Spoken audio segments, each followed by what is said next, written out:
Dans cette vidéo, je vais vous montrer deux façons de faire des cercles parfaits. On va commencer par la première qui permet de faire des petits cercles.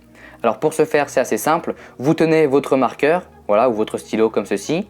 Vous allez avancer votre majeur.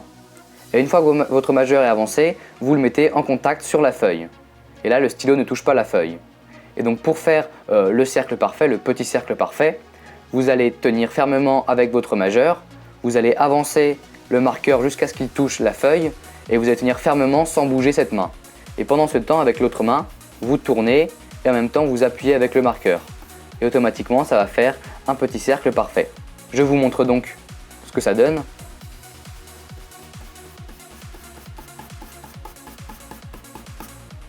Voilà ce que ça donne.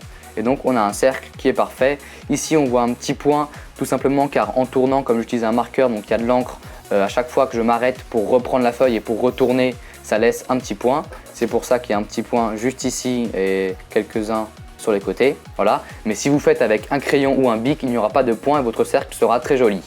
Et donc après, si vous êtes fou, vous pouvez dessiner un petit bonhomme dedans.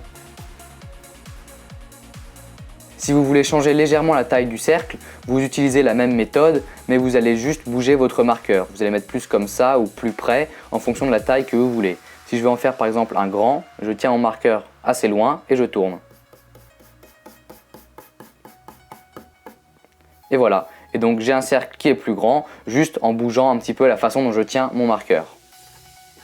Passons maintenant à la deuxième méthode qui nous permet de faire des cercles plus grands. Donc pour ce faire, au lieu de mettre votre majeur en contact, vous allez tenir votre stylo et fermer le dernier doigt. Et vous allez utiliser ce bout de l'auriculaire que vous mettez en contact sur la feuille, vous tenez fermement et vous n'avez plus qu'à appuyer et à tourner la feuille en même temps.